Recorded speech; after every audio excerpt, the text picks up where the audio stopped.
Automated disassembly is basically physical AI. It's the AI use case for Europe.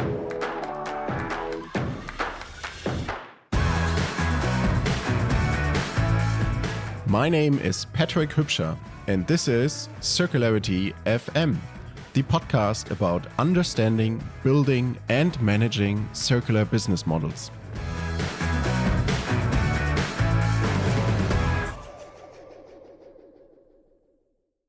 You're listening to the final episode in our IFAT series. The IFAT is the world's leading trade fair in environmental technologies. In the previous episodes, we talked about sovereignty, we talked about the economic potential of circularity and the startup landscape. Today, we will bring all of this together and present to you the winners from the Circular Technology Award. Before we get to know the 4 winners from the award, Matthias Ballweg, co-founder of Circular Republic, and Oliver Klug, Chief Strategy and Transformation Officer from Knorr-Bremse, will provide us with some background information about the award and the motivation to launch it. Let's start with Matthias. Matthias, you co-founded Circular Republic almost 4 years ago. Now this year you launched the Tech Award. Why did you start that?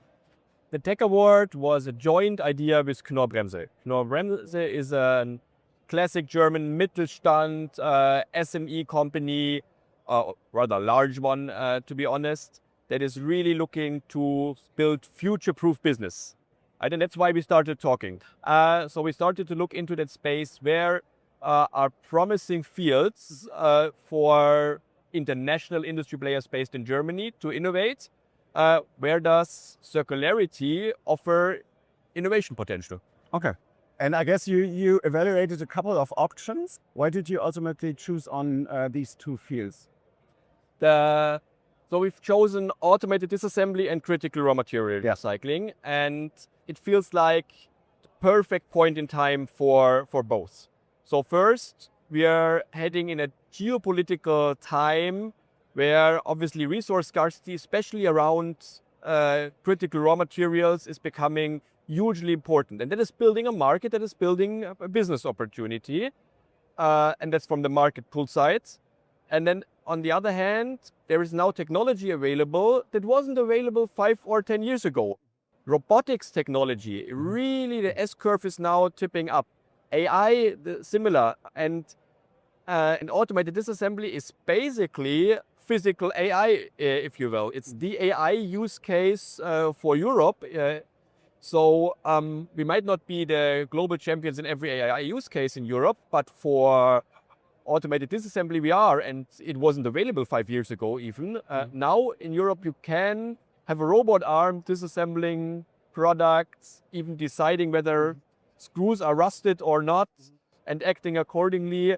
That's completely new tech, while at the same time this market pull, the need for securing sovereignty for those materials is coming together. And then we said, now that's the opportunity to build a business. And it's still a bet, right? But that's how innovation and entrepreneurship always works, right? You do bet on a certain risk and bet on a certain trend. I believe this is the right trends.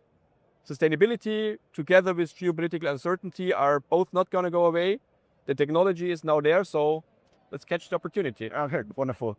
Before we hear Oliver's perspective from Knorr-Bremse, let me get some idea about the startups. You got many applicants, I can assume many solutions. So what have been your observations? Is there any pattern or any white spot? We will have a different episode on the startup landscape, yes, but with focus of the award, what stood out for you? So we realized while it's a hot topic, there are not that many startups yet. We think, like we got a lot of applications, and we feel like we got the full market of circularity startups in the set of applications. But it's not that there are hundreds of startups that are building robot arms to disassemble stuff or then have new recycling technology.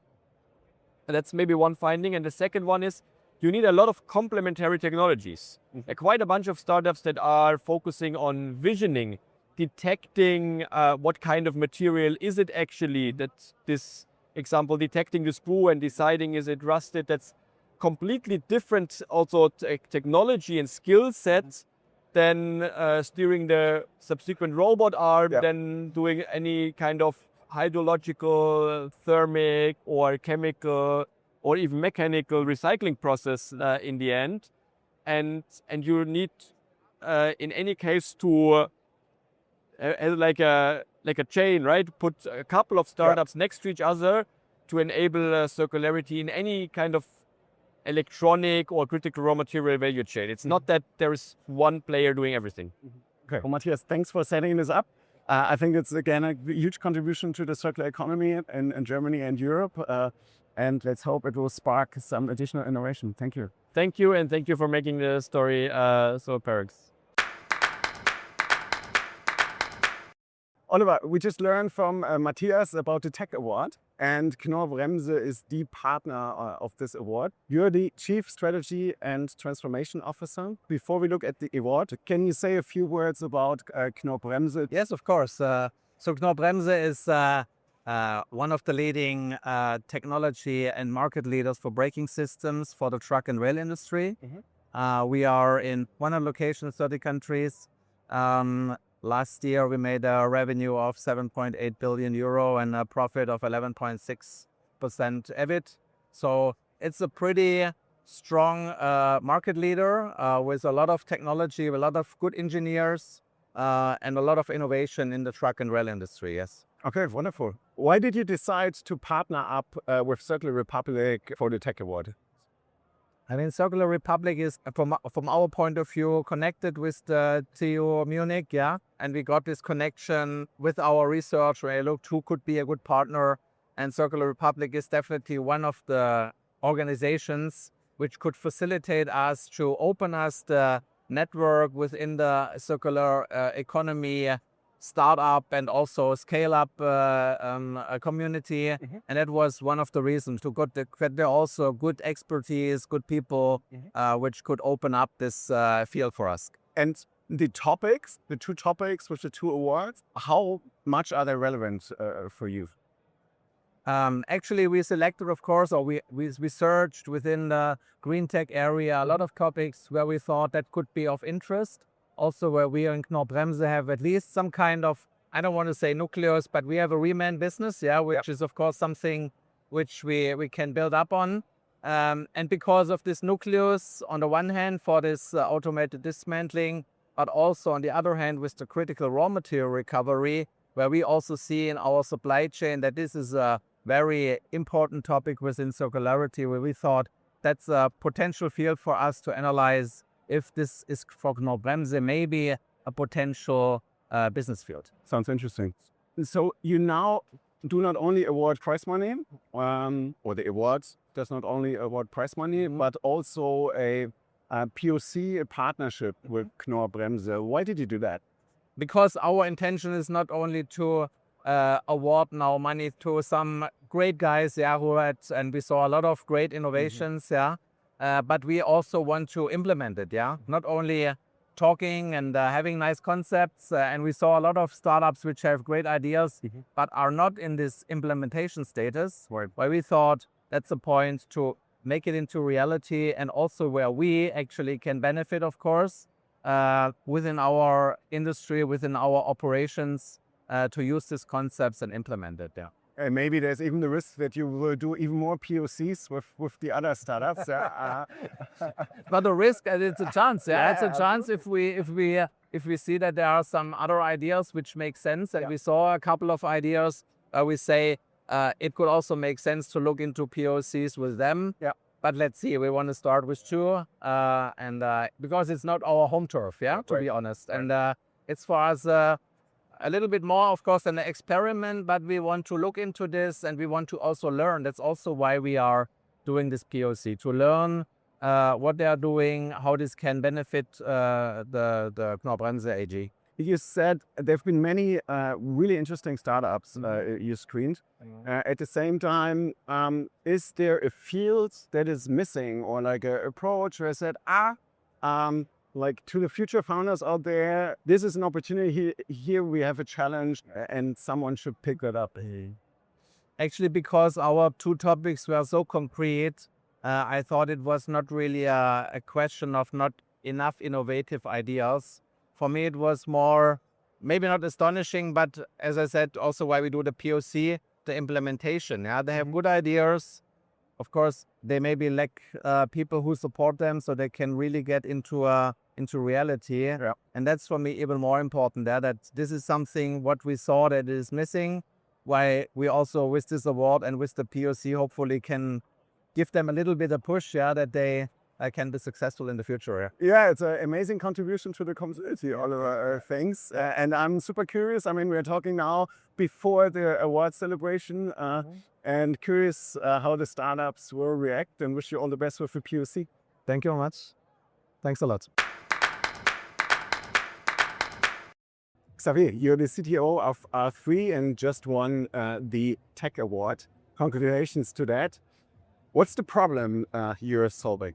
Yeah, thanks first of all. Super excited to win the Circular Technology Award today and taking it for the entire company, R3 Robotics. So the problem that we're generally solving is that to build a circular economy, you need to repair, reuse, recycle products that we have. And at R3 Robotics, we're building a robotic disassembly platform. So we use large industrial robots to disassemble products. For example, lithium-ion batteries, right? Lithium-ion batteries today, once they reach the end of life, they need to be, you can reuse components, and then at some point you need to recycle them. To do that at scale and also in a safe way, you'd like to use robots, because for humans it's a dull, dexterous, and dangerous job. So we automate what is dangerous, heavy, to close the circular economy loop, to scale the processes where today there are bottlenecks. And we do that for batteries today, and also started to doing it for e-drives, and at some point we'll go to the entire electric vehicle. Because today EVs are like a computer on wheels, and there's so many valuable components, and you like at an industrial scale to do that automatically, recover the components, recover the critical raw earth materials. Okay. You said you're building a platform. What does that mean? Yeah. So what do I mean by that is part of our platform is the basis of our robotic system, which is the eyes, the brain, the arm, and the skills, which can be used not only on one product, batteries, but also on multiple products. And what our vision is that the platform in its functionalities and what it can do is so broad and so intelligent that in the future you can put almost any valuable product or waste electronic product to the robot, and it starts to disassemble it to recover components for reuse or to enable efficient downstream recycling. Okay. So who are your customers? Great question. So we have a broad spectrum of customers. We work with OEMs, we work with recyclers, basically anybody that has either a large income of, for example, end-of-life electric batteries, or has a fleet of electric vehicles that at some point he needs to dispose the batteries or the e-drives.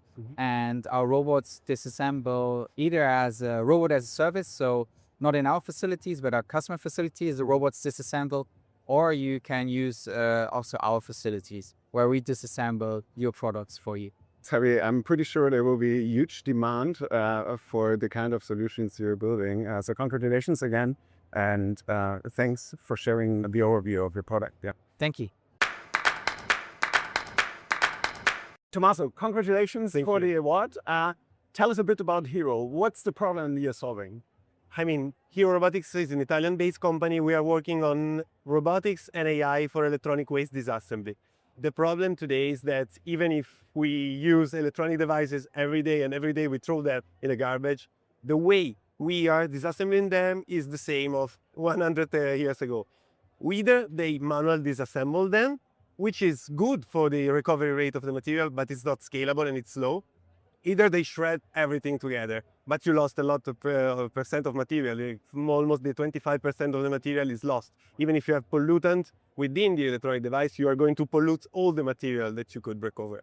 So that's why there is a need today for a different solution, a new way of doing stuff. As the electronic devices evolved over the year, now we need to make also the way we are disassembling them evolving. Okay, and when you say electronics, so what kind of electronics are we talking about? Actually, we started from the TVs. One of our aim, our objective since the beginning was having our system working in real treatment center, generating value, producing data as soon as we could.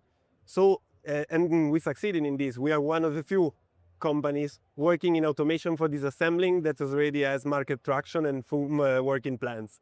So we started from a waste that was kind of easy. It was super complicated, but we can say it was easy to disassemble, and at the same time there's a lot of value inside. So we started from televisions. We had a full plant made of 3 robotic stations automating different tasks of the disassembling process of television, and then we made this system evolve. We make it capable of unscrewing and disassembling different classes of waste, but we move to professional waste, data centers, a class of waste that will explode with the AI evolution, inverters that are waste that have many screws, so they are again kind of simple to disassemble, and at the same time they have a lot of value. Okay. But we are now moving to electric motors, electric vehicles, electric batteries, so looking for the next step, either in the classes of waste we want to treat, and either on the procedure we can automate. Okay, and Tommaso, tell us what is special about your solution. I mean, as I said, one thing that is super special, the most special, is that our systems are already working. We already have customers wanted to have our technologies in their treatment centers to do things differently and to disassemble with our robots. Technically speaking, what's different is that we do not need a recipe. We don't need data about what we are disassembling. I mean, I don't need to know that this is a specific model of TV, a specific brand. No, we teach the robot how to recognize the screws. We teach automation how to adapt to the screen size. So even for operators in that field that are maybe not super skilled, it's super easy. They put the monitor on the conveyor and then the robot will do the job. Okay, wonderful. Last question, talking about customers. So, what kind of customers are you serving to? Who should now listen carefully? Okay, we started from the simplest one, again, simplest, the treatment centers. So those recycling centers that are taking the waste and disassembling them in different parts and different components. But then we start seeing there was an interest for our solution also within the producer, the electronic producers, like also today for the award. So who is building electronic? Who is building? They want to start to recover the same material they use for their products to do new products, to make new products. And then also the retailers. So who is reselling and selling those devices, like huge companies that are selling thousands of electronics? They wanted to start recovering the devices that reach the end of life and start recycling that. So recycling centers, producers, and also retailers. I see a bright future for Hiro. Thank you so much. Thank you. Thank you. Fred, you're the co-founder and COO of Descycle and just won the Circular Technology Award. Congratulations. Thank you. Thank you so much. We're super pumped about it. What's the problem you're actually solving? So we're looking at a world facing accelerating demand for critical metals, but places like Europe and the UK are very limited by geology. But we already have very metal-rich resources above ground and onshore, and that's domestic waste streams. So what we're doing is transforming domestic waste streams into sovereign metal supply. And when you say domestic waste streams, I guess there's a specific part of it you're looking at. Yes, exactly that. So we're going after things like consumer electronics, data center waste, everything electrical and electronic that has things like circuit boards, server boards, CPUs, and that is the base feedstock we're recovering with our first version of our tech. Okay, and how does that work? So we've actually got what we call a third path. We recover metals with low temperature liquid salts, rather than using acids, rather than using smelters which burn everything at high heat. So this is a first of a kind metal recovery system that we're deploying. So low temperature liquid salt. Yes, so we dissolve metals in salts, much like salt dissolves in water, if you can picture that. And what we do is we use different versions of these salts to dissolve different metals. So we can be selective on which metals we dissolve and then which metals we recover from these special salts. And these special salts, they're a new class of chemistry, never commercialized before, called deep eutectic solvents, or DES for short, hence the name Descycle. Ah, now I get it. Yeah. And what kind of metals are you looking at? So the first feedstocks, the value are in gold, in copper, in silver, in palladium, in tin. We're also recovering iron, aluminium in quite large quantities as well. But we're branching out into other feedstocks, such as PV panels, which contain large amounts of things like silica alongside silver and other metals as well. Okay.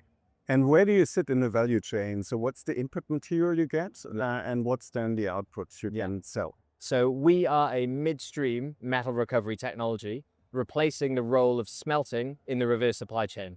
So we're not doing the upstream collection and disassembly. So we're not going to take receipts of televisions and laptops, for example. There's an upstream market that already does that job. And what they do is containerize the valuable components and they ship them off to the smelters. So what we're offering is a domestic solution to process that material in country, transforming scrap materials into high purity metals. Our metal products are then sold to whether refiners or straight back into the manufacturing chain, depending on the metal and form. And final question, who are your ideal customers? Yeah, so we have a couple of different groups of customers. There are consumer electronics recyclers. There are ITADs, which deal in the data center space. We can provide you faster and cheaper or better payment terms than your existing contracts. All you need to know, and a more sustainable solution. But we're also working with major OEMs. We have two major strategic investors. One is Cisco in the US and one is Mitsubishi from Japan. What we're working on with them is how can we enact a closed loop supply chain by producing known provenance, traceable metal supply from the domestic waste streams. So what we're doing there is tagging digital product passports on. So if you're interested in either closed loop supply or simply earning more money from your existing recycling activities, please come and talk to us. Wonderful. All the best for scaling. Thank you so much. Thank you so much. Pleasure. Carlo, you're the co-founder of HyProMag. Congratulations for winning the technology award. Thank you very much. What is the problem you're solving? We are recycling magnets, permanent magnets based on rare earths. And rare earths is one of the most critical materials concerning the supply risk because majority of the material is coming from China. And we're recycling the material that's in Europe. So we're building a kind of resilient and independent and also sustainable supply chain of magnets. Okay. And how do you do that? We have developed in a European project that's called Resilience, the process that's very sustainable. We're working with hydrogen. So we're introducing the magnet to hydrogen, and because of the high reactivity of the neodymium, we're forming a hydride. It sounds very complicated, but you can compare it with water that's freezing in the winter in the road. That's expanding the volume and making a crack. And also this hydride is expanding in volume and is breaking the material apart. And the beauty of it is that it's also demagnetizing, so we can easily shake out the produced powder of the magnetic or metallic components, which normally is an issue because magnets stick to everything. And because of this demagnetization, we can have a rotating resin where we put in semi-disassembled scrap. We rotate the whole reactor, and then the powder falls out. And then we can collect this powder, we sieve it and press new magnets out of it, so we don't go back to the rare earth oxides as a chemical route would do. We stay in the alloy, so neodymium iron boron, and that allows us to be about 90% more economic with respect to energy, but also with respect to use of acids and chemicals. Okay, that sounds impressive. Where do you sit in the value chain? If you get like the semi-scrap, you have the powder, so who is before you and who are actually your customers in there? I mean, we're shortening the value chain. So we're at one hand, we're a kind of recycler. So we buy also semi-disassembled scrap, for example, hard disk drives, which are a good source for magnets recycling. And then we're a powder producer. We're also delivering powder to other magnets producers because you can mix it with new material. So we can more easily meet also recycling targets. So by mixing, for example, 95% of new material with 5% of scrap material. So we deliver that material to other magnets producers, but we also produce our own magnets, preferably 100% recycled for, let's say, kind of special applications. Okay, and What are your ideal customers? Well, our ideal customers are obviously coming from Europe. They need magnets, and the customer base is extremely broad. Yeah. Because magnets are used in medical, in electronics, in automotive, in green energy, in wind turbines. So it's a very broad portfolio. And we see that the appetite of the customers is bigger with the small and medium-sized companies because they have a bigger supply risk. Right. But the very large companies, they still can source for China. So the ideal customer this time is mid-size, but obviously we're also targeting the very big ones. But there the price pressure is higher if it comes to sustainable material. Paolo, this is a really impressive solution that you've built and really pressing in terms of what we need right now. So congratulations again and all the best. Thanks for your Thank you very much. Yeah, we're very positive looking into the future of magnets recycling. Yeah, for a good reason. Thanks. This was the final episode in our IFAT series, and I think it was a special one. I was really excited to talk to the founders of these 4 startups. If you want to learn more about them, we will have the links to all 4 companies in the show notes. The next series will start at IFAT 2. We will cover the topic of textiles and EPR schemes. Until then, please make sure that you drive a profitable circular economy. And please don't forget, the most abundant renewable resource is your imagination.